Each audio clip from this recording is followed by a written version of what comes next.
고려사 제5편 쇠락의 조짐을 보이다. 고려는 모두 4차례의 삼형제 즉위와 2차례의 형제 즉위가 있었다. 삼형제 즉위는 조선에 없던 일이다.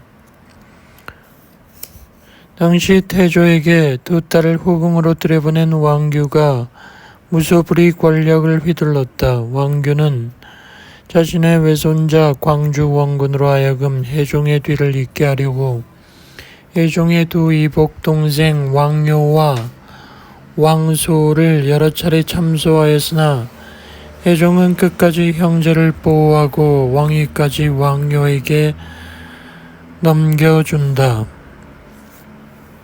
권력의 공간에서 보기 드문 아름다운 사례다. 이복형 혜종의 배려로 왕위에 오른 정종은 왕규의 세력을 뿌리째 뽑았다. 1009년 강조의 난으로 왕위에 오른 8대 현종의 세 아들 9대 덕종, 10대 정종, 11대 문종은 형제 간으로 차례로 왕위를 잇는다. 이 경우에는 덕종과 정종이 동복이고 문종은 이복이다. 규모가 컸던 정종은 이복 동생 왕휘의 능력을 높이사 생전의 권력을 넘겨주었다. 이렇게 왕위에 오른 문종은 37년간 재위하며 전성시대를 이끈다. 현종, 덕종, 정종, 문종은 80년 동안 전성시대를 이룬다. 고려의 문종은 조선의 세종에 비견된다. 문종과 인예태우 이씨 사이에서 난 세 아들 12대 순종, 13대 선종, 15대 숙종도 왕위에 오른다. 14대 온종은 선종의 아들이다. 조카로 내려갔던 왕위가 숙종 때문에 다시 올라온 것이다. 왕위는 숙종의 아들 이해종과 그 후손으로 이어진다. 그러나 왕권을 강화했던 숙종 이후 이자겸을 비롯한 외척의 힘이 막강해지면서 기강은 문란해진다. 1146년 16대 예종의 아들인 17대 인종이 세상을 떠나자 그의 맏아들 의종이 18대 왕이 된다. 의종이 선장을 베풀었다면 무신나는 생기지 않았을 것이다. 1170년 의종 때 정중부의 난이 일어나 의종은 왕위에서 쫓겨나고 태자 또한 죽는 바람에 무신들은 의종의 친동생 명종을 왕으로 추대했다.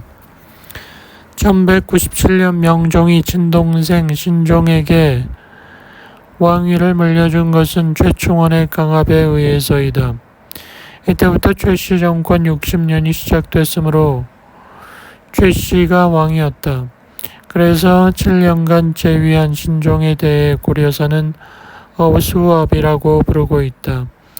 1211년 신종의 아들인 21대 희종은 아버지와 달리 내시 왕준명을 동원해 최충원을 죽이려다 실패하는 바람에 쫓겨난다.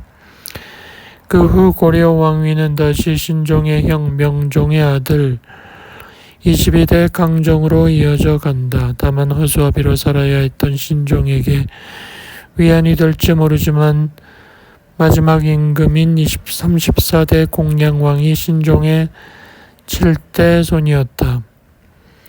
고려의 최전성기를 열어젖히며 조선의 세종과 비견되는 문종에게 또한 세종에게서 느끼는 것과 같은 아쉬움을 표하지 않을 수 없다. 세종의 문제점은 허약한 문종과 강건한 세조라는 두 아들의 권력 관계를 조정하지 못한 것이다. 권력을 잡은 직후 숙종이 내린 농공 행상을 보면 계림공이 의자의와 빌교에서 얼마나 열세 있었는지 알 수 있다. 집권 첫 해이던 숙종 원년, 숙종은 왕실의 6촌 이내 혼인을 금지했다.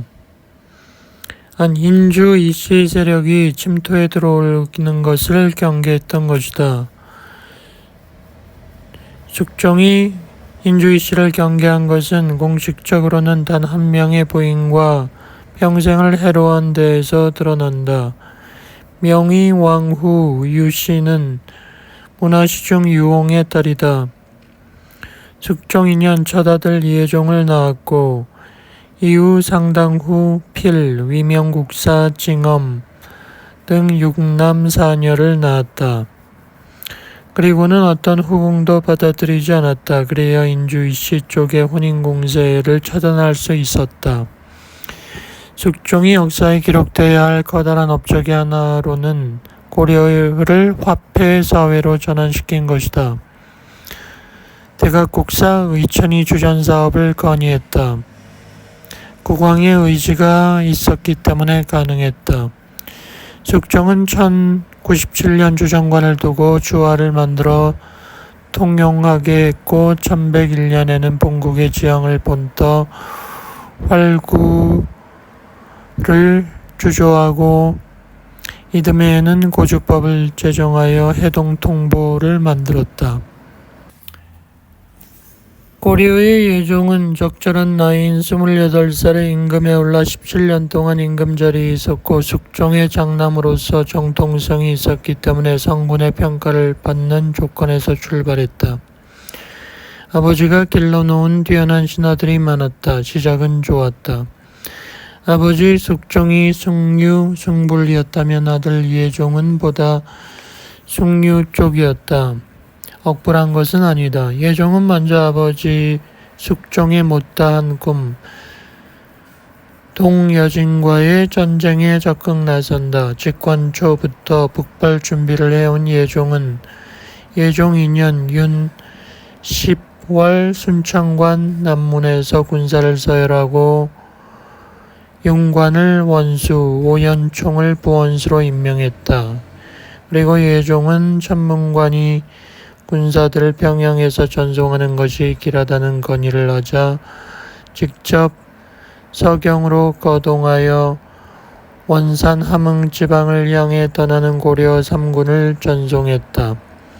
배경에는 동여진 금나라가 더 강성해지기 전에 일격을 가해야 북방의 변경이 안정된다는 숙종의 밀명이 있었다. 이렇게 해서 윤관과 오연총은 20만 대군을 이끌고 원산으로 이동했다. 함흥 근처의 전장에 도착한 윤관은 신속하게 작전을 개시했다. 3군 작전을 5군 작전으로 전원해서 동여진을 압박했다. 자기가 5만 3천의 병사를 이끌고 적의 핵심 요충지를 공격했고 중군, 좌군, 우군은 3만의 병력으로 북진했으며 별도로 선병, 별감, 양유송이 이끄는 해군 2600은 도림포를 출발해 해상 기습 작전을 감행했다. 말 그대로 공세 작전이었다. 합승이었다. 사로잡은 것이 반만을 넘고 베인 것이 5천에 가깝다라고 보고했다. 윤관은 정벌한 지역의 경계를 확정지었다. 지금의 함경북도 남쪽 절반가량을 새로운 영토로 확보한 것이다. 그리고 구성을 쌓아 고려 백성을 이주시켜 새로운 고려 영토로 기반을 공고히 했다. 갑자기 삶의 기반을 잃어버린 여진족의 반격도 컸다. 이월에는 수만 명의 군사를 모아 반격했다. 그때마다 고려군은 이를 제압했다. 그러나 아쉽게도 그 여진족의 재반격이 있자 고려 조정에서는 타협론이 힘을 얻으며 구성을 돌려주는 결정을 하게 된다. 그래서 여진 정벌은 절반의 성공에 머문다. 이 절반의 성공을 거둔 여진 정벌의 영웅은 윤관이다. 그러나 윤관과 함께 기억돼야 하는 인물은 덕준경이다. 덕준경은 원래 계림공 숙종의 종자였다. 물의 배와 어울리다 계림공의 눈에 띄어 출세의 길을 걷게 된 것이다. 그는 이미 숙종 때부터 시작된 동여진 정벌에 여러 차례 참전했으며 특히 이때 윤관이 이끄는 정벌대에 참여해 공을 세우게 된다. 윤관이 좌군과 함께 여진적을 몰아세우다 성에 들어가 농성을 하는 적의 저항에 더는 전진을 하지 못할 때였다. 이때 윤관이 적중경에게 명한다. 날은 기울고 이른 급하니 네가 장군 이관진과 같이 공격하라. 적중경은 석성 아래 접근해 가서 적의 심장부로 파고들어 주장 여러 명을 죽였다. 적의 대오에 뜸이 생겼고 이때 윤관과 좌군이 돌격하여 석성에서 저항하던 여진족을 죽였다. 여진의 보병과 기병 2만이 고려군이 확보한 영주성을 공격해 왔을 때도 윤관조차 일단 공격을 중단하고 위치를 고수하고 있었다. 그러나 전장에서 굴러온 적중경은 반대했다. 나아가 싸우지 않으면 우리의 군량미는 떨어질 것이고 지원이 없다면 곤란합니다. 그리고 결사대를 이끌고 나가 적의 장수 19명을 베었고 여진족은 패퇴했다. 전쟁 영웅이 되었다. 한편 예종은 문풍 진작에도 관심이 많았다. 국자감의 경제적 기반을 지속해서 확보하기 위해 양형고를 설치했고 지방의 교육제도를 정비했다. 무풍 진작에도 힘을 쏟아 신라의 화랑제를 복원했다. 예종은 점차 음양과 도참에 빠져 여진족이 잦은 병란을 일으키는 것은 개경의 지세가 허약해진 것으로 믿었다. 이는 아버지 숙종도 비슷했다. 숙종이 남경 개척을 한 것도 그 때문이다. 예종은 송나라에서 온 귀화인 호종단이란 인물에 빠져든다. 광종이 쌍계에게 현혹된 것 같다. 예종이 빠져든 이유는 그의 염승술 때문이다. 주술을 쓰거나 주문을 외워 음양설에서 말하는 화복을 부르는 일을 말한다. 일제강점기 일본인들이 조선인들의 길을 누르겠다며 철심을 박은 것이 대표적인 염승술이다. 예종이 염승술에 빠졌다는 것은 그가 강건하지 않음을 보여준다. 예종이 고려사의 흐름에 가장 해악을 끼친 것은 1108년 1월 이자겸의 딸을 왕비로 맞은 것이다. 화를 스스로 부른 것이다. 아버지 숙종이 인주 이씨의 위험성을 꿰뚫고 있었던 데 반해 예종은 통찰이 없었다. 앞서 예종이 이런 결정을 내린 배경은 이자겸의 딸이 여설하기보다 명신 최사추의 외손녀였기 때문이라는 점을 살펴보았다. 흔단, 피비린내 나는 분란의 단서가 열렸다. 예종 17년 1122년 예종은 45세를 일기로 세상을 떠났다.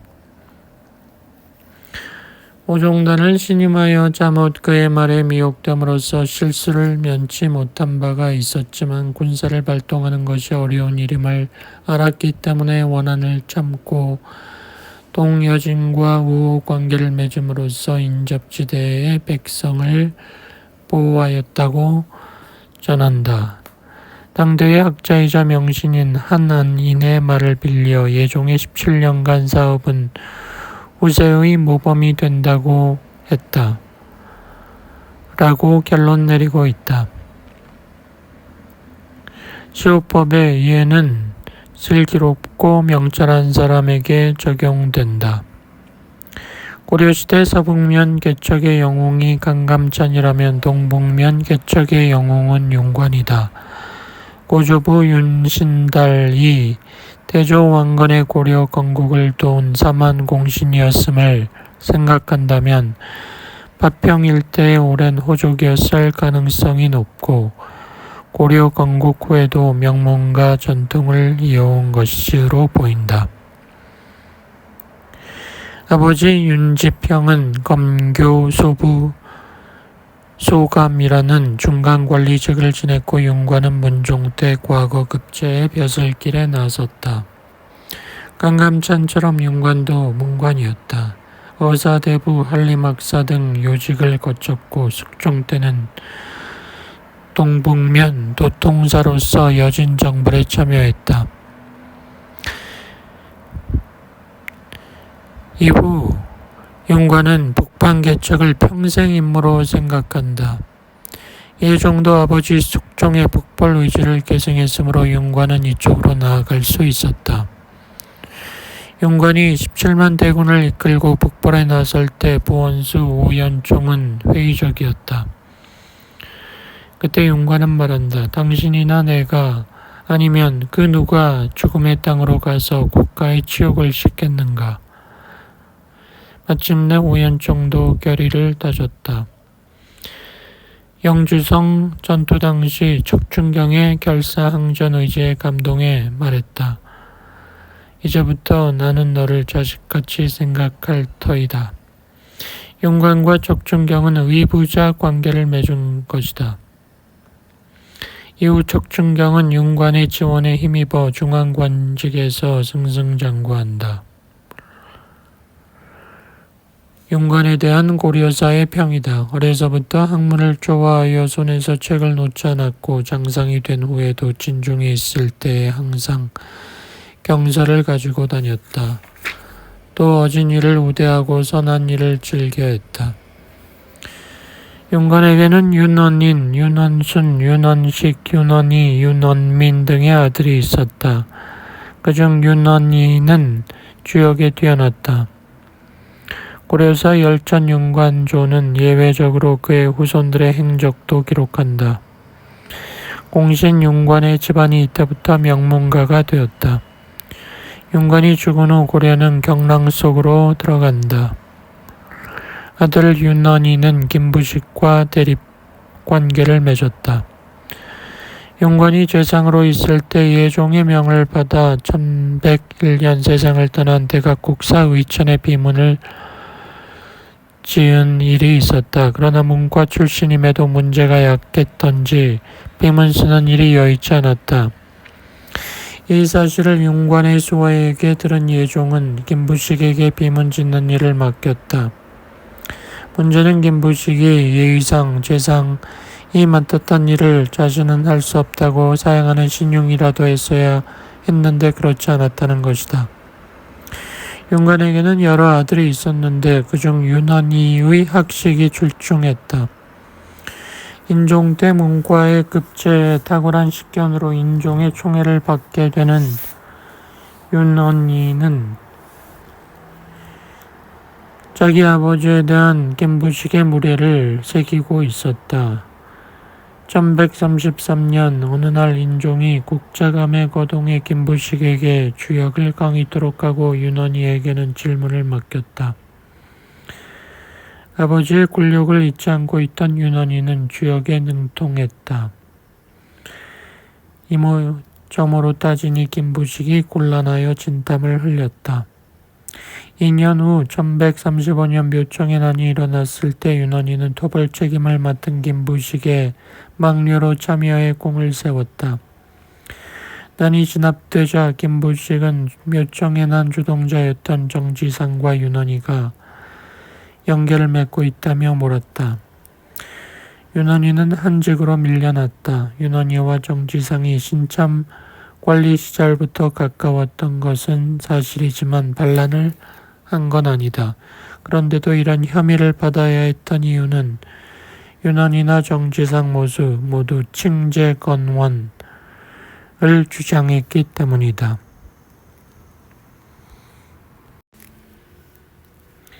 윤관의 아들 윤원희는 속세를 벌이다시피 했지만 그의 아들 인첨자고 순신자양 등 4명 중에서 막내 자양을 제외한 세 아들이 모두 문과에 급제했다.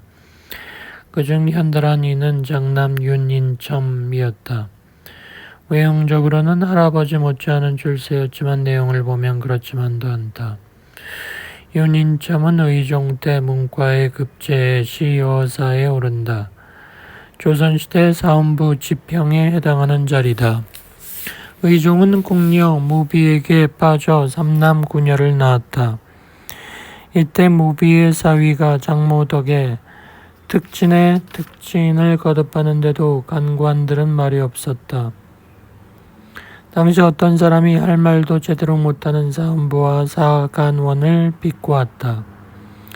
할 말을 할 수 없는 시대였다. 충성을 인정받은 윤인점은 형부 실황을 거쳐 서북면 병마부사로 서북방 군사 책임자가 된다. 외형만 보면 조부 윤광과 비슷하다. 우간 의대부에 임명되고 무신 세력들이 의종을 내쫓고 주대한 명종이 즉위하자 다시 승진을 해서 병부사 및 평장사에 오르고 이번에는 동북면 병마 판사 겸 중군 병마 판사가 되어 조부가 원수가 되어 출진했던 최전방으로 나간다. 이는 윤인점이 무신 정권과 손을 잡았다는 뜻이다. 그런데 1173년 명종 3년 문신 김보당이 동북면 병바사로 좌천당하자 거제도에 유배되어 있던 의종의 옹립을 명분으로 거사를 일으켰다. 중앙의 실권자 의의민은 윤인점도 김보당의 세력으로 보고서 제포조를 보내 윤인점을 묶었다. 다수의 문신이 혐의를 입었다. 체포된 김보당이 모든 문인이 거사에 참여했다고 했기 때문이다. 그러나 유응규가 나서서 무고한 사람을 죽이면 안 된다라고 무신들을 설득해 목숨을 건졌다. 의심에서 벗어난 윤인점은 오히려 무신 정권에 개입하기 시작했다. 도방의 군사 관련 회의에 참여하게 되었다. 그런데 1176년 이번에는 서경유수를 지낸 조이총이 김보당과 비슷한 말을 걸고 서경을 근거지로 반란을 일으켰다. 명종은 윤인점을 원수로 임명해 삼군을 거느리고 조이총의 반란을 진압할 것을 명한다. 같은 원수로 오르기는 했지만 여진적 정보를 위해 나아갔던 아버지 윤광과 다르다. 황희도 황주의 전령에 이르러 조이총의 반군과 싸우지만 윤인점이 패한다. 그래서 죽고자 하지만 병마지사 정균이 제지한다. 패장으로 돌아온다.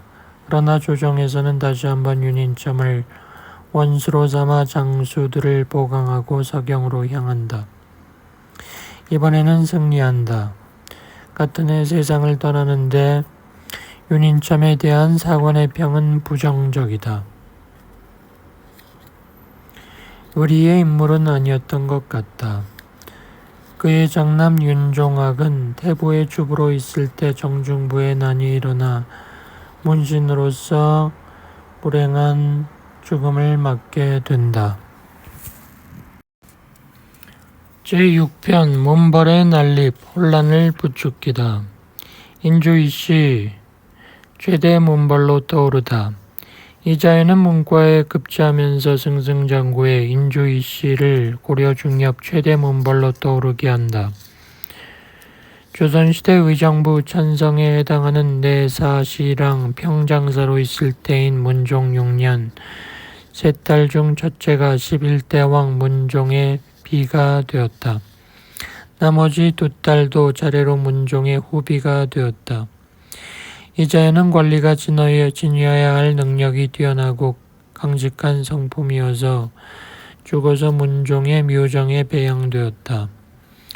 인예태우 문종의 비가 된 인예태우는 문종과 30년 동안 해로하면서 12남 2녀를 낳았다. 그 아들 중 첫째, 둘째, 셋째가 순종, 선종, 숙종이며 고려 천태종을 세운 대각국사 의천이 넷째 아들이다. 참고로 14대 헌종은 이자연의 아들 이석의 큰딸과 선종 사이에서 태어났다. 헌종은 외삼촌의 딸, 즉 외사촌과 결혼한 셈이다. 이자연은 세 딸 말고 8명의 아들을 두었다. 그 중에서 장남 이정은 조선의 영의정에 해당하는 문화시 중에 오르는데 그의 딸 하나도 선종의 후궁으로 들어간다. 이정의 처지에서 보자면 조카에 해당하는 선종에게 딸을 바친 셈이다. 앞서 원신공주가 낳은 아들을 헌종의 뒤를 이을 임금으로 올리려다 숙종에게 죽은 이자의도 이정의 아들이다. 이정의 동생인 셋째 이석은 딸만 둘을 두었는데 큰딸이 선종의 정비 사숙태우이다. 이석과는 사촌관계인 이의의 딸은 선종의 후궁 정신현비로 들어간다. 그러나 이자연의 아들 중에서 그 후손들이 가장 크게 현달하게 되는 인물은 여섯째 이호였다. 그는 이자겸의 아버지다. 이호의 딸, 즉 이자겸의 여동생이 순종의 후궁으로 들어간 데 이어 이자겸의 딸 3명이 각각 예종의 정비와 인종의 두 후궁으로 들어간다. 인종이 예종과 문경태후 사이에서 났으니 인종은 친이모 둘을 후궁으로 맞은 셈이다. 이렇게 해서 이자연은 불과 3대 만에 10명의 태후와 왕비를 배출하면서 왕씨 왕가에 버금가는 권력을 장악한다. 그런데 손자대에 이르러 2명이나 반역을 꿈꾸다가 고려사 반역조에 오르게 된다. 문화시 중 이정은 네 아들의 이름을 인의 충효를 각각 써서 이자인, 이자의, 이자충, 이자효라 했다. 그중 이자의는 자신의 노이가 선종의 후궁이라는 것을 믿고 사병을 모아 헌종을 몰아내려고 하다가 헌종의 숙부 계림공의 역습을 받고 패해서 반역자가 된다. 그러나 이자의의 행적은 이자겸에 비하면 아무것도 아니다. 이자겸의 집안은 지금의 인천을 근거로 한 대표적 호족이었다. 그래서 왕실과의 인연도 실은 이자연의 할아버지 이허겸 때부터 시작되었다고 할 수 있다. 그의 외손녀가 현종비로 들어갔기 때문이다. 그러나 본격화한 것은 이자연의 딸 3명이 문종비가 되면서부터다. 아버지 이호는 호부 낭종을 지냈으니 출세했다고는 할 수 없다. 그의 누이가 순종비가 되었지만 순종이 세상을 떠나 기회를 잡지 못했다. 오히려 그에게 기회를 준 인물은 부인, 고려 초 최대 문벌 집안인 해주 최씨로 문화시중을 지낸 최사추의 딸이다. 그는 친가와 처가의 배경에 힘입어 음서로 관직에 나왔지만 처음 맡은 자리가 한문지후다. 문과정원 급제자만이 정육품에서 벼슬을 시작한 것을 고려할 때 파격적이다. 예종이 제위 17년 만에 죽고 1122년 그의 외손인 인종이 어린 나이로 이자겸의 후원에 힘입어 왕위에 오르자 이자겸과 한한인의 투쟁 양상이 달라졌다. 이자겸이 득세하게 된 것이다. 왕위를 제외한 권력을 모두 장악한 이자겸은 사사로이 자기 부의 주부인 소세청이라는 인물을 송나라에 보내 표를 올리고 토산물을 바치며 스스로 지군국사를 칭하기도 했다. 실제로 지군국사가 되고자 하여 왕이 자기 집에 와서 조칙을 내려줄 것을 요청했다. 이러한 위협과 전행에 대하여 외손인 인종도 몹시 두려워했다. 1126년 인종의 나이 20이 가까웠을 때 인종도 이제는 왕권의 독립을 하려 했다. 이것을 알아차린 내시 김찬과 안보린이 왕에게 허락을 얻은 다음 상장군 최탁과 오탁, 대장군 권수와 함께 이자겸과 그의 최측근인 척춘경을 제거하려고 하게 되었다. 용광과 의부자 관계를 맺은 척춘경이 이자겸 수하에 있었다. 1126년 2월 이들은 군사를 거느리고 궁궐로 들어가 척춘경의 동생인 명부상서 척춘신과 아들인 내시 척순을 죽였다. 이자겸의 나는 이자겸 쪽이 아니라 인종 쪽에서 먼저 한 것이다. 변란을 알게 된 이자겸과 척춘경은 병조를 이끌고 가서 궁성을 포위하고 불을 지르고 사람들을 죽였다. 인종을 협박하여 남궁으로 옮겼고 17명을 죽였다. 김차는 귀양을 가야 했다. 이자겸은 3월이 되자 인종을 협박하여 자기 집에 머물게 했다. 이모이자 두 번째 부인인 이자겸의 넷째 딸의 기지로 좌절된 인종 독살 시도는 인종이 이자겸의 집에 있을 때 이루어진 일이다. 이자겸은 차제의 외손으로부터 왕위를 빼앗으려 했다. 왕씨 고려가 이씨 고려로 바뀔 수 있었다. 그러나 중신의 반대 의견이 두려웠다. 왕을 자기 집으로 이어시킨 이자겸은 국사를 제멋대로 했다. 군신 관계를 요구해온 금나라에 대하여 자기의 권력 유지를 위하여 사금책을 결정한 것이 그 사례이다. 왕권 회복을 향한 인종의 의지는 불타고 있었다. 이자겸이 이번 공세의 시발점도 내시에서 비롯되었다고 보고 내시 25명을 축출해버렸기 때문에 주변에 아무도 없었다. 기회는 왔다. 이자겸과 척춘경의 틈이 벌어졌다는 것이 내의 출신 무장 최사전을 통해 알려진 것이다. 최사전은 의술이 뛰어난 내의로서 조정에 들어왔다. 예종이 등창을 알았는데 결국 죽었다. 이에 예종 대실력자인 한한인과 문공민은 최사전을 죽여야 한다고 했다. 그러나 인종은 살려주었다. 그래서 최사전은 한한인과 문공미를 미워했다.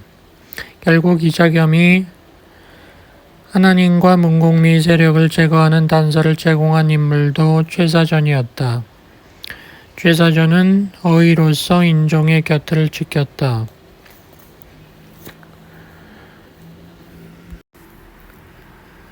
문제는 척춘경이 이자겸을 버릴 것인지 자신이 없었다.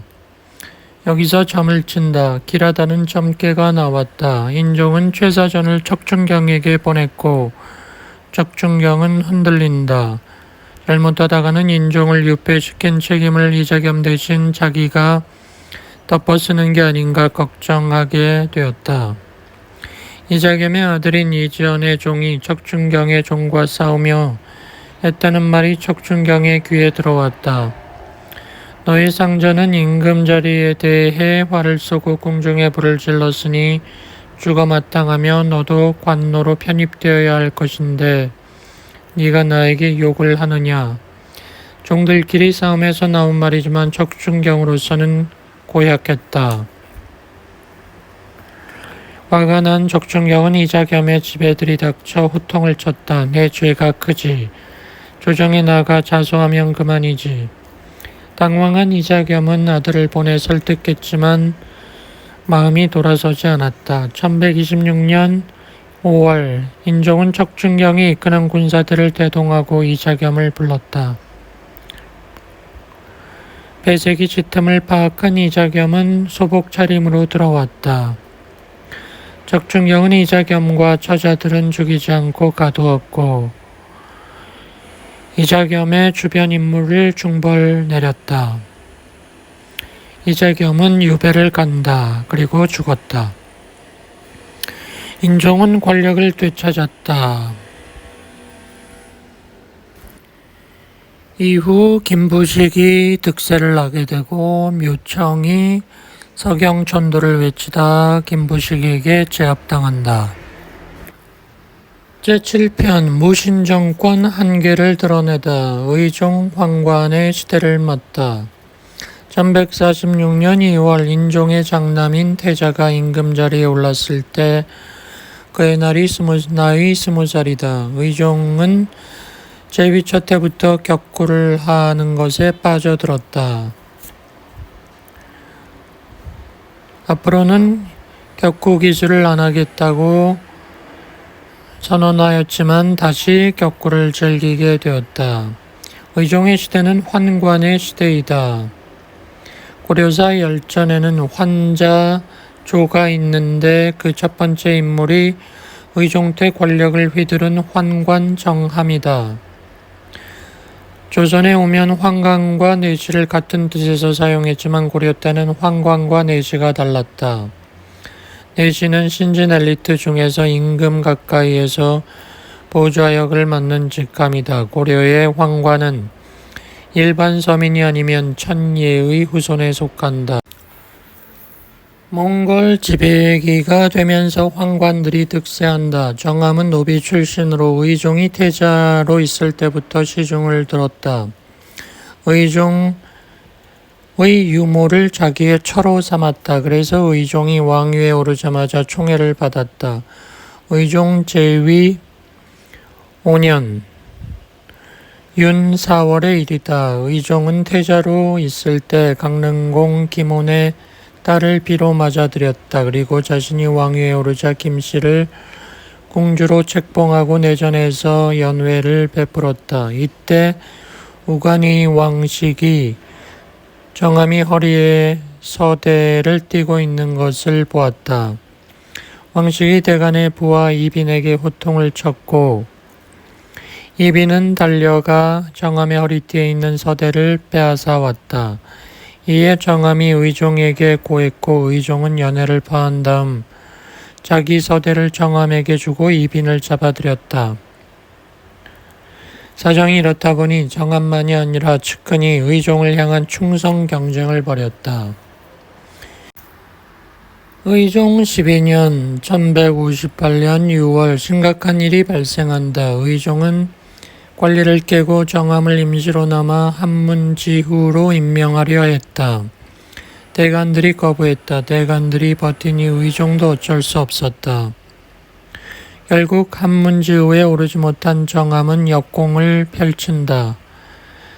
임명을 반대한 대간들과 이빈 등이 대녕후 경을 임금으로 추대하려 했다고 무고한 것이다. 근거가 없었기 때문에 정함이 오히려 한동안 쫓겨나야 했으나 의종은 3개월 후 정함을 불러들인다. 그리고 정함은 한문지후에 임명된다. 황관이 양반이 된 것이다. 이때부터 그는 관노 왕광취와 백자단이라는 무례배를 거느리고 못하는 일이 없었다. 정함이 권력지향 환관이었다면 백선녀는 부패 타락형 환관이었다. 원래 남경의 관노였던 그는 남경을 방문한 의종의 눈에 들어 개경으로 왔다. 관비 출신의 공녀무비와도 더러운 소문이 많았고 왕의 침전을 무시로 드나들며 비리를 저질렀다. 그는 주로 의종이 예성강에서 뱃놀이하며 황음을 일삼도록 부추긴 장본인이다. 1170년 의종 24년 8월 어느 날 고려 수도 개경에 비바람이 불었다. 무인들의 분노가 폭발한 것이다. 대장군 이소응이 수바퀴 도중 힘에서 밀려 달아나자 의종의 총애를 받던 종우품 문신 한뢰가 나서 이소응을 때렸다. 정중부가 따졌다. 소응이 무신이기는 하나 벼슬이 삼품인데 어찌 모욕을 심하게 주는가. 의종이 나서서 정중부의 손을 잡고 위무했지만 무신들의 분노가 폭발했다. 날이 어두워지자 의종은 보현원으로 들어갔고 남은 신하들이 귀가를 위해 문 밖으로 나서자 이고, 이의방 등 정중부의 핵심 부하들이 행동에 들어갔다. 최초의 희생자는 우부승선 임종식과 어사대 지사 이복기였다. 난 발발 소식이 전해지자 의종과 두 사람이 놀랐다. 한 사람은 앞서 무신을 희롱했던 할외이고 또 한 사람은 좌승선 김돈중이었다. 삼국사기를 지은 김보식의 아들이기도 한 김돈중은 정중부의 수염을 태운 적이 있다. 한뢰는 환관의 도움을 받아 의종의 침상 아래에 숨었지만 이내 잡혀 죽는다.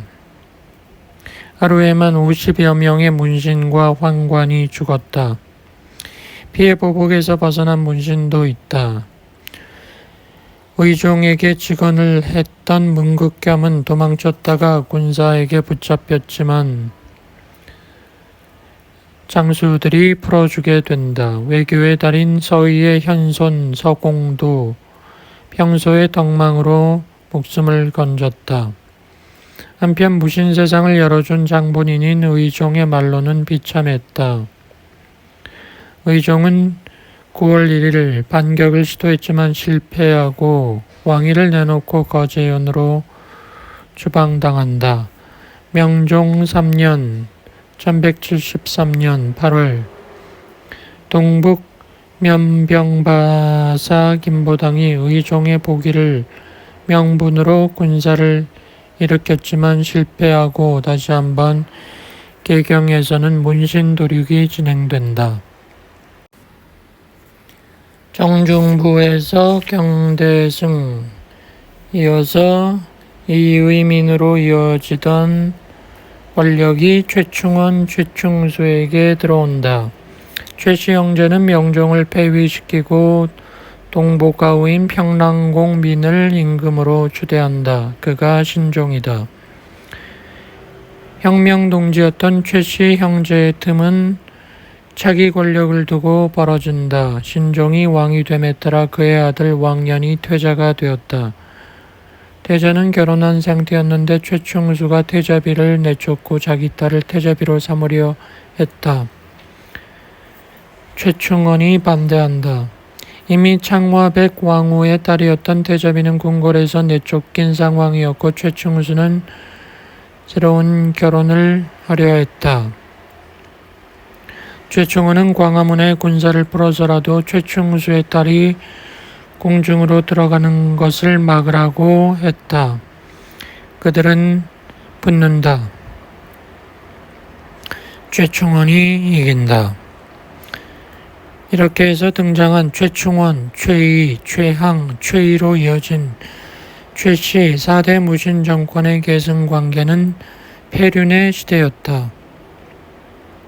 최충원은 상장군 송청의 딸과 결혼해 최의, 최양 두 아들을 두었고 다른 여인들과의 사이에서 최성, 최구를 낳았다. 1219년 최충원이 병들자 태세는 둘째 아들 최양 쪽으로 쏠렸다.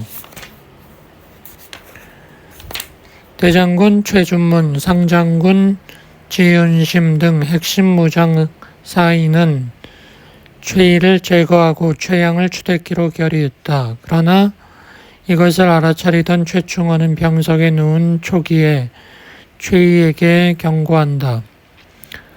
여러 차례 병문안을 재촉할수록 의심이 커졌던 최의에게 김덕명이 찾아와 음모를 알렸다. 일거에 반격을 가해 최준문 등을 제거한 최의는 아버지의 관자를 이어받았다. 동생 최양을 귀양 보냈다. 그러나 성격이 광포한 최양은 다시 반란을 시도하다가 1230년 죽는다. 최의는 확고한 용인 철학을 갖고 있었다. 그는 인지를 4단계로 나눴다. 첫째, 능문능리. 둘째, 문이불능리. 학문은 뛰어나지만 실무 능력이 떨어지는 것. 셋째는 이불능문. 실무에는 능하나 문장이 뒤떨어지는 것. 넷째, 문이구불능. 문장이나 실무 모두 능하지 못한 것. 이를 보아도 그가 문을 이보다 앞세웠다는 것을 알 수 있다. 현실 정치에서 공과를 남긴 최의는 1249년 죽는다. 최이가 죽자 관자에 오른 최항이 처음으로 한 일은 문을 닫고 들어앉아 아버지의 첩들과 가늠하는 일이었다. 1257년 최항이 죽었다. 최항도 아버지처럼 본부인 사이에 아들을 두지 못했다. 대신 출가하여 스님으로 있을 때 한 여종과 간통의 아들을 낳았다. 최항은 그 아들 최위로 하여금 뒤를 잇게 하기 위해 예법을 가르쳤다. 최이는 아버지가 죽자 다음 날 일찍부터 사통하던 아버지의 애첩 심경을 자기의 첩으로 삼았다. 최이의 큰 문제는 출신 콤플렉스와 의심이었다. 그래서 누가 당신의 외가가 천하다고 했소라고 하면 무조건 그 사람을 죽였다. 집권 1년 만에 문무 대신들이 최이를 쫓아내기로 뜻을 모았다. 이때의 거사는 관련자의 밀고가 있었기 때문에 성공 가능성이 희박했지만 결국 최이는 죽는다. 이로써 4대에 걸친 무신 정권이 끝나고 거사를 이끈 문신 유경과 최씨 집안 간호 출신 장수 김인준 등은 정권을 임금에게 돌려주었다.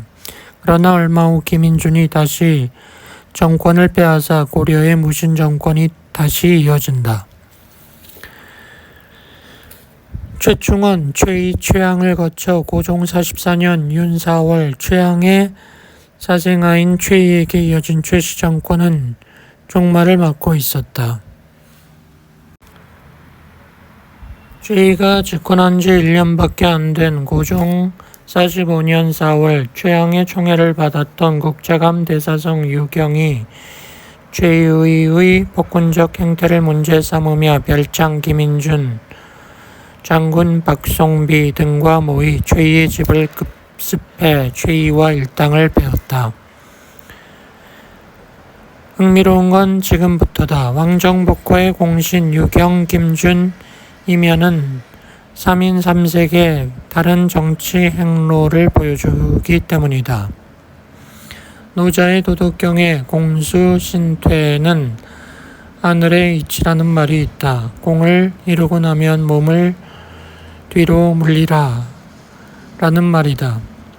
문과 출신의 유경은 이 길을 따른다. 고종은 그대들이 나를 위해 대공을 이루었다며 유경에게 핵심 요직을 하사하려 했지만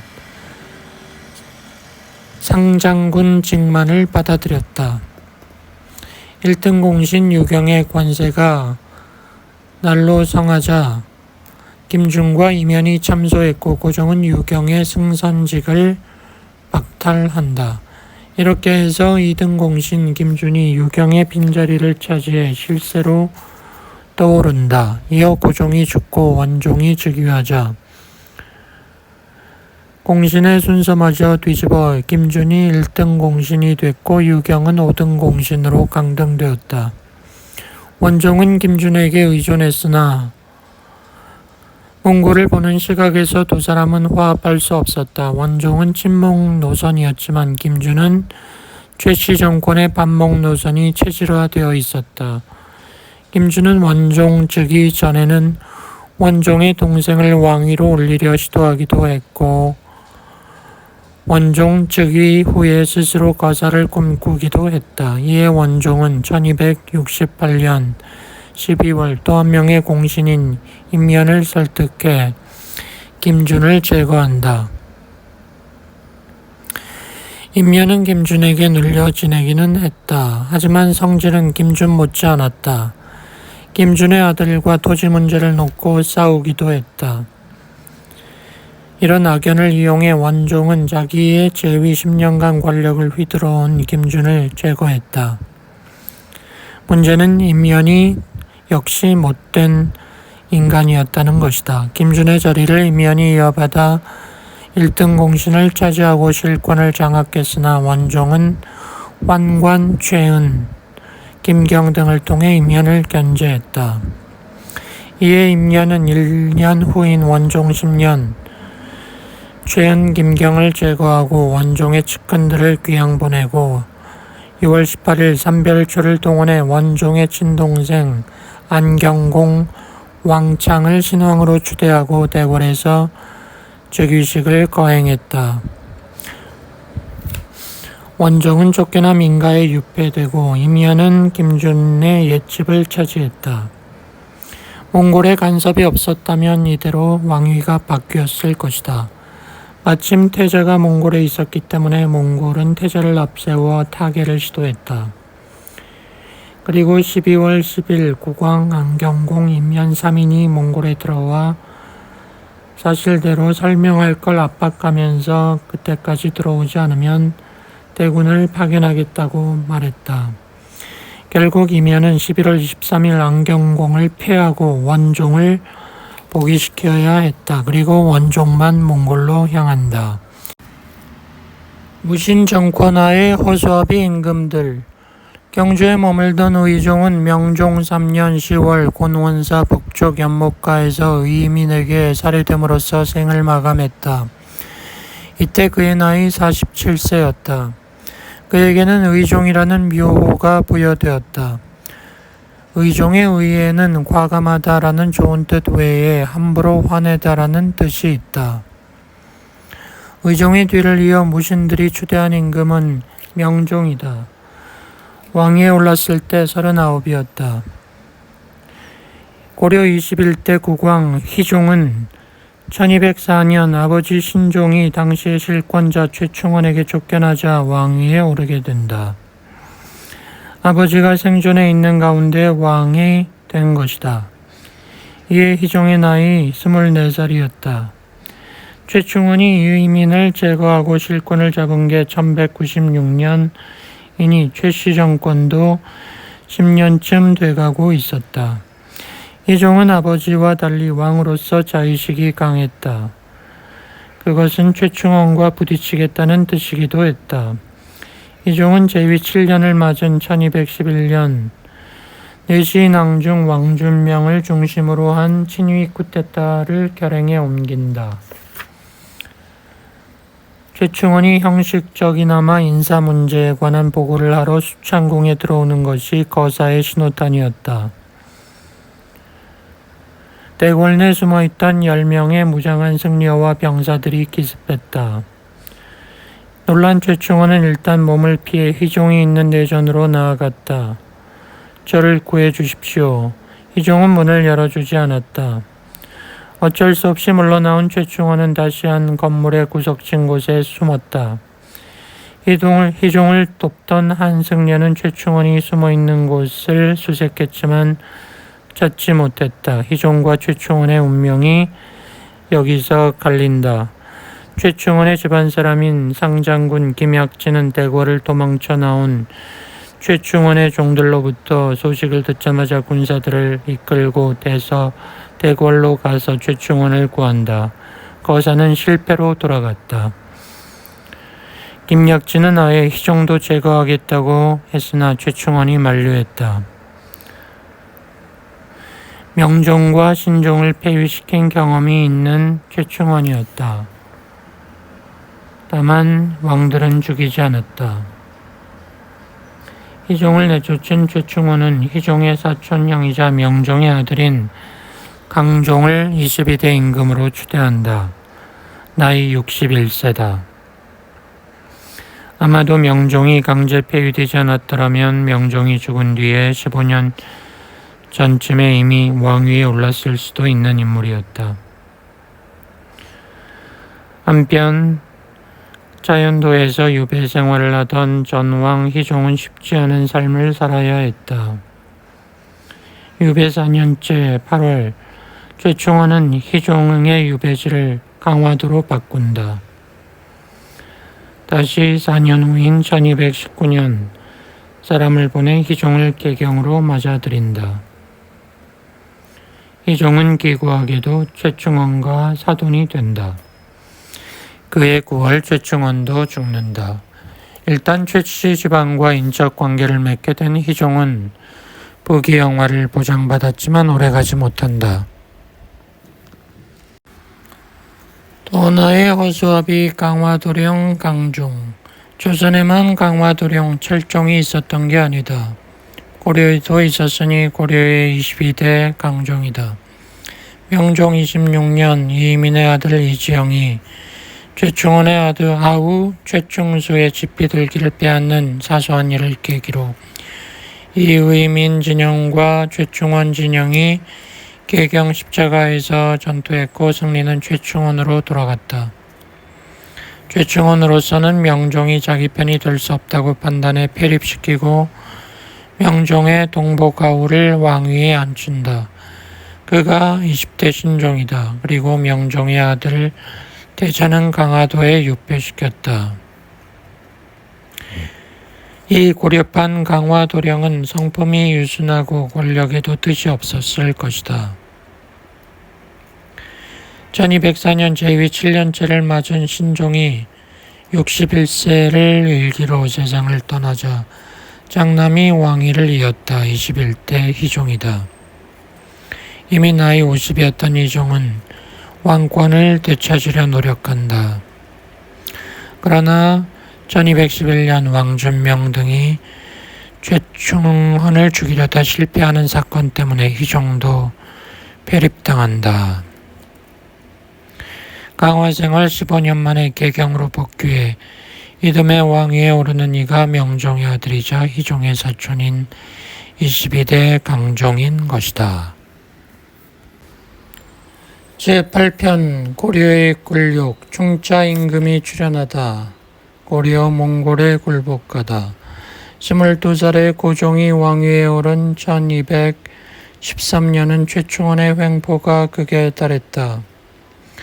지금의 평안도 일대에서는 거란이 국경을 침범했다. 고종은 참고 참았다. 최씨 정권을 중심으로 한 항몽 세력은 고종 45년 3월에야 꺾인다. 고종이 세상을 떠나기 1년 전이었다. 이때 대사성 유경과 별장 김인준이 모의해서 최희를 처단하여 최씨 정권을 종식하고 정권을 고종에게 되돌린다. 이로써 60년 최씨 정권은 끝난다. 그러나 이는 동시에 최씨 정권이 주도한 항몽투쟁 또한 끝난다는 의미였다. 고종 46년 4월 고종은 태자를 몽골에 보내 공식적으로 항복한다. 당시 몽골 황제 헌종은 송나라 정벌을 지휘하고 있었다. 태자는 남송 정벌을 지휘하던 조어산의 헌종을 직접 찾아가야 했다. 가던 도중 태자는 헌종의 부음을 듣는다. 헌종의 둘째 동생 쿠빌라이 또한 정벌사업에 동원됐다가 본국으로 가던 중에 태자 일행과 길에서 마주친다. 이 무렵 태자도 아버지 고종의 부음을 듣게 되어 이듬해 3월 왕위에 오르니 그가 원종이다. 같은 시기에 몽골에서는 쿠빌라이가 왕이 된다. 이재현은 고종에 대해서 관대하게 평을 내린다. 고려의 멸망을 재촉하다. 조선의 매국노 이완용이 조선의 멸망을 재촉했다면 고려가 망할 때는 홍대순, 홍복원, 홍다구 3대의 매국노가 있었다. 홍대순은 평안도 의주 근처 군사 요충주인 인주의 지역사령관 격인 도령으로 있으면서 1218년 몽골이 거란을 압박할 때 몽골에 투항했고 1231년 몽골이 장수 살리에탑을 보내 고려를 침공할 때 향도가 되어 진격을 이끌었다.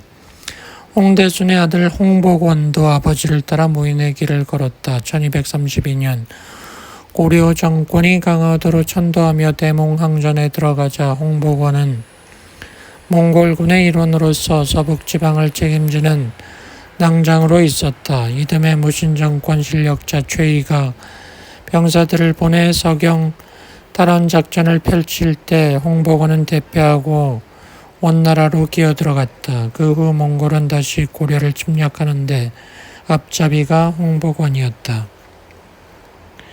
그 지역 현황을 홍보군이 꿰뚫고 있었기 때문이다. 몽골에서 영원히 부귀를 누릴 것 같았던 홍보군은 복병을 만나 죽는다.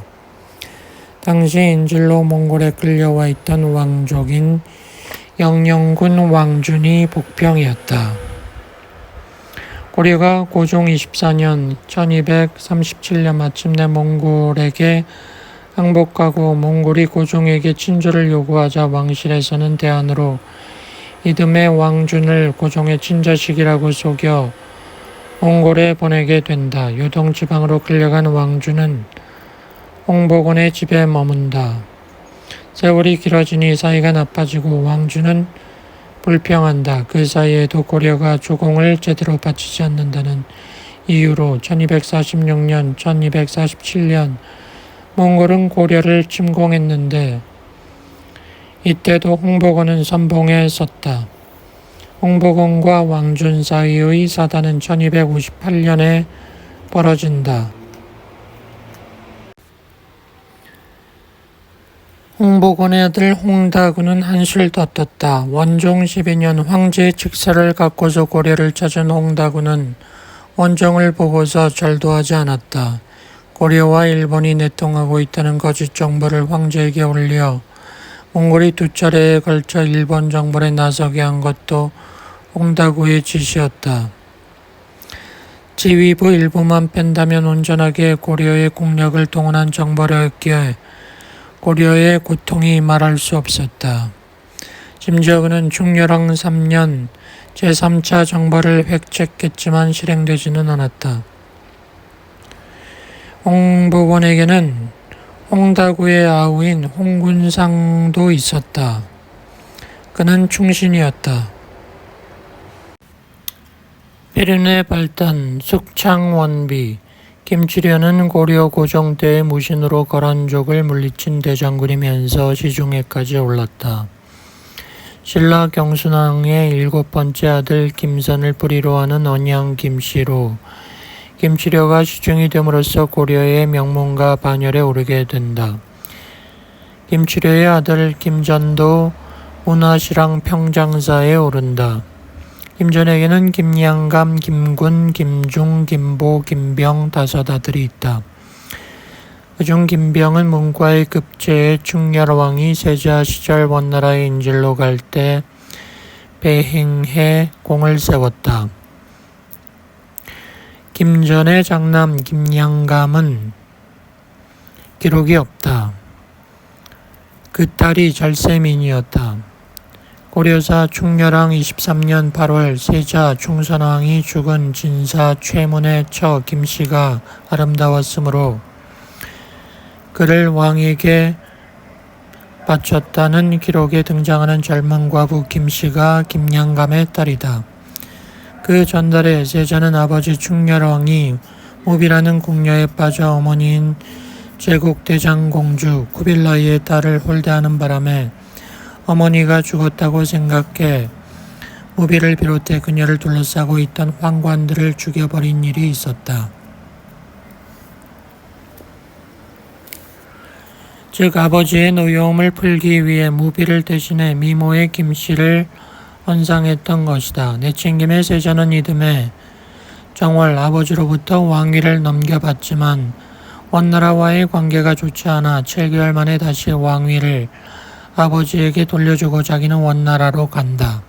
1307년 원나라 성종이 죽고 권력투쟁 끝에 무종이 즉위하는데 이때 충선왕은 무종 편에서 공을 세웠다. 그리고 이듬해 정월 원나라 명에 따라 충렬왕은 왕위를 물려주고 충선왕이 다시 왕위에 오른다.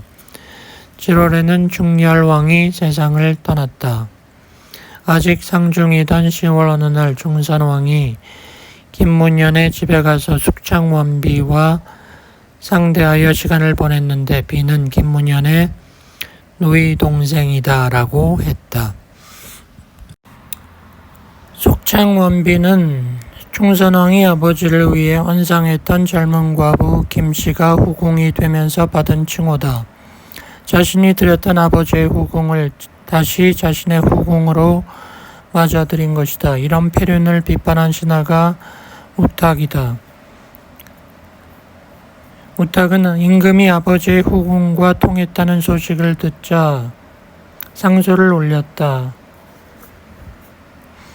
우탁은 큰 소리로 말했다. 그대들은 근신으로서 임금의 잘못을 바로잡지 못하고 추악한 일을 저지르게 했으니 그 죄를 아는가? 왕도 부끄러워했다. 우탁은 관직을 버리고 초야에서 성리학을 연마하고 교육했다. 정작 숙비에 봉해진 김씨는 거칠 것이 없었다. 숙비 김씨는 최고의 사치를 누렸다. 오빠 김문현은 어려서 중이 됐다가 환속했으나 나이 30이 넘도록 벼슬자리 하나 차지하지 못했다. 그러나 과부였던 여동생이 비가 되자 정의품 첨의시랑 찬성사까지 오르고 다시 충선왕의 숙비가 되자 언양군에 봉해지고 원나라 고위직까지 얻었다. 오윤부, 망국의 기운을 느끼다. 오윤부는 고려 충렬왕 때 활약했던 천문 전문가였다. 고려사에는 개인사와 관련해 부흥군 사람으로 대대로 대사국 관리를 지냈다고 기록이 되어 있다. 그는 자기 일에 성실했다. 점성에도 능했다. 원나라까지 이름이 퍼져 원나라 세조가 불러들여 그의 별점을 시험한 후에 유명해졌다. 오윤부는 점에도 능했지만 인간사를 경계하는 유교적 관점의 천문가였다. 제2는 유학에서 재앙의 조짐이었다. 오윤부는 이 점을 활용해 충렬왕보다 더 큰 관세를 누리고 있던 왕비 제국대장공주와 여러 차례 충돌했다. 충렬왕이 태묘에 새 신위를 모시는 제사를 지내려 할 때 공주도 제사에 참여하겠다고 했다. 이에 오윤부가 태묘는 조상의 신령이 있는 곳이라고 주장하자 공주가 두려워하며 제사 참여를 포기했다. 공주가 궁궐 신축을 추진하면서 오윤부에게 태길을 명하자 오윤부는 거부했다. 태길 자체를 해서는 안 될 때라는 것이다. 그 때문에 오윤부는 삭탈관직을 당했고 충렬왕도 형장을 가했다. 그래도 오윤부는 굴하지 않았다. 태길은 흉을 피하고 길을 맞이하는 것인데 위협하여 나를 가리게 한다면 가리지 않는 것만 못합니다. 그런데 오윤부는 공주를 맹목적으로 배척했던 것만은 아니다. 한 번은 세조가 딸과 사위를 위해 전 송나라 명의를 고려로 보내 조양환을 짓도록 배려했다. 이름으로 보아 비약을 하였다. 그래서 충렬왕과 공주는 그 명의를 아꼈다. 그런데 어느 날 오윤부가 맛을 보더니 통분했다. 이 약은 수태하는 데 좋지 못한 것이니 사만의 후손이 번성하지 못하게 하는 자가 이 사람이다. 실제로 그 이전까지 해마다 임신을 했던 공주가 충렬왕이 이 약을 먹기 시작한 후로는 임신을 하지 못했다. 오윤부의 충성은 충렬왕 개인을 넘어선 고려 자체를 향하고 있었다. 몽골 지하의 고려의 충자 임금들. 고려 후반기가 되면 왕위를 둘러싼 아버지와 아들의 싸움이 다반사였다. 고려 23대 고종은 한편으로는 무신 통치를 끝낸 임금이면서 동시에 고려를 몽골의 보호국으로 전락시킨 임금이다.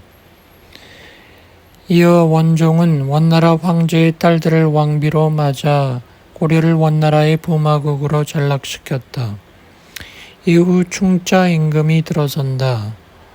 15년을 제위한 원종에 이어 원나라 황제의 딸 제국대장공주와 혼인한 25대 충렬왕은 34년간 무탈했다. 충렬왕 23년 왕비가 죽자 원나라에 머물던 세제 훗날의 충선왕이 귀국해 어머니를 위한 피해 복수를 벌인다. 아버지가 총애하던 무비를 비롯해 수십 명의 측근을 죽인다. 세자는 원나라 황제의 외손자라는 자부심으로 황제의 사위에 불과한 아버지를 짓밟았다. 이듬해에는 8개월 동안이긴 하지만 아버지를 내몰고 왕위를 차지하기도 했다. 1308년 충렬왕이 죽자 세자는 왕위에 다시 오른다. 왕위에 올라 가장 먼저 한 일이 무비를 죽인 뒤 과부 출신의 숙창원비 김씨를 자기 부인으로 삼은 것이다. 황제의 외손인 26대 충선왕은 부인인 보탑신련 귀국 대장공주도 외면하고 야속진이라는 평범한 몽골 여인과의 사이에서 난 둘째 아들에게 왕위를 넘긴다. 그가 27대 충숙왕이다. 충선왕이 죽고 나서 왕위에 오른 게 아니라 재위 기간 내내 원나라에 머물던 충선왕이 귀국 종용을 피하려는 방편으로 아들 충숙왕에게 선위한 것이므로 권력은 충선왕에게 있었다. 훗날 충선왕은 원나라 황실의 권력 관계 변화로 티베트로 유배간다. 한편 충숙왕은 재위 3년째인 1316년 고빌러이의 손자 야선 천목가의 딸 복국장공주 역련진탈라와 혼인함으로써 황실과의 유대를 강화한다. 그런데 이미 충숙왕에게는 부인이 있었다. 충선왕에게 딸을 후궁으로 들여보낸 홍규의 다른 딸이 그의 부인이었다. 그래서 충선왕, 충숙왕 부자는 동서이기도 했다. 덕비로 책봉된 홍씨와 충숙왕 사이에서 28대 충혜왕과 31대 공민왕이 태어난다. 충숙왕과 충혜왕 부자는 치열한 암투로 각각 2번씩 왕위를 오르내려 복이라는 말을 낳게 한다. 권력은 부자지간에도 나눌 수 없었다. 이어 충혜왕의 두 아들 29대 충무왕과 30대 충정왕으로 잠시 내려갔던 왕위는 1351년 31대 공민왕으로 이어지게 된다. 기황후 고려말 한 여인이 공유로 뽑혀 원나라 황제 순제의 후궁을 거쳐 마침내 1339년 충숙왕 복위 8년 황후의 자리에 오른다. 우리가 기황후라 부르는 인물이다. 기황후는 황태자 에유시클리 달랍을 낳는다.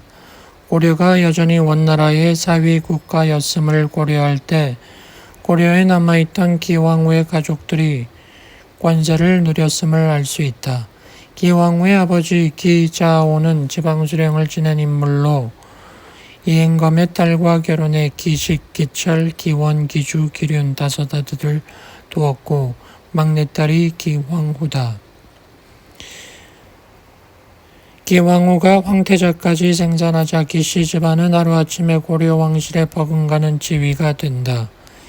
세상을 떠난 기자오를 영한왕으로 봉했고 한림학사를 보내 묘비를 지어주었다. 기자오의 부인은 영은왕 대부인 자위를 받았고 기철은 원나라의 관직과 함께 고려의 정승이 되었다. 그 후 기철 사형제는 황후의 세를 믿고 횡포를 일삼았다. 공민왕은 마음속 깊숙이 탈원 구상을 갖고 있었다. 고려안의 친원 세력을 제거하려 했다. 기철은 원나라 황태자에게 딸을 바친 권겸, 노척 등과 손을 잡는다. 고려 정견의 독자 세력을 구축한다. 과연 기철이 공민왕을 내몰고 왕위에 오르는 역모를 꿈꿨는지는 모른다. 문제는 공민왕의 반원 자주 노선이었다. 공민왕 5년 4월 왕은 연회를 연다. 여기에 가능한 많은 기씨와 권겸, 노척 집안 사람을 초대했다. 공민왕의 명에 따라 기철과 권겸이 죽었다. 집에 머물던 노척도 죽었다. 3명 모두 고려사에는 반역자로 기록됐지만 애매하다. 반역을 도모한 증거는 없기 때문이다. 기철 세력 제거를 계기로 공민왕은 개혁에 나선다. 이때는 개혁군주로 빛나는 면모를 보였다. 자기 집안의 멸족 소식을 접한 기왕후는 분노했다. 공민왕 13년 원나라 황제는 기왕후 뜻에 따라 공민왕을 폐하고 충선왕의 셋째 아들 덕흥군을 왕으로 책봉한다고 했다. 그러나 고려도 예전의 고려가 아니었다. 자신의 명이 먹혀들지 않자 기왕후는 덕흥군에게 원나라 군사 1만을 주어 고려 정벌을 명한다. 이들은 평안도 지방까지 쳐들어왔으나 최영 이성계에게 패한다. 그것은 고려에서 기씨 집안의 영향력이 사라지는 계기였으며 고려가 원나라로부터 벗어나는 기점이다. 제9편 여말선초 혁명 기운이 감돌다. 누가 충신이고 반역자인가. 공민왕 10년 10월 20 만여 명의 홍건족이 압록강을 건너 고려로 왔다. 고려가 정세훈을 총사령관 격인 총병관으로 삼아 진용을 정비하고 20만 병력을 동원한 반격 작전에 나서게 된다. 1월 17일 홍건적이 점령하던 계경을 포위한 고려군은 다음날 새벽 이성계가 2천의 병사를 이끌고 교두보를 확보하자 하루 만에 계경을 탈환한다. 정세훈은 공을 세웠다. 그러나 그것이 화근이었다. 정세훈과 함께 공민왕의 총애를 놓고 경쟁해왔던 김용이 일어선다. 공민왕이 몽골에서 인질생활을 할 때부터 모셨던 정세훈과 김용은 한때는 동지였다. 그러나 이때 정세훈의 공이 컸기 때문에 총애를 뺏길 것을 두려워한 김용은 음모를 꾸민다. 김용은 먼저 공민왕의 편지를 위조해 반격 작전에 참여했던 장수 안우와 이방시를 보섭했다. 정세훈을 죽이라는 왕의 밀명이라며 위조 편지를 보여준 후 정세훈이 평소 그대들을 꺼리는데 이번 홍건적 격파로 공을 세웠으니 그대들은 화를 면하기 어렵다라고 설득했다. 김득배를 끌어들이려 했지만 김득배는 반대한다. 결국 김용은 정세훈을 죽이고 반역을 도모하다가 발각되어 거열형에 처해진다.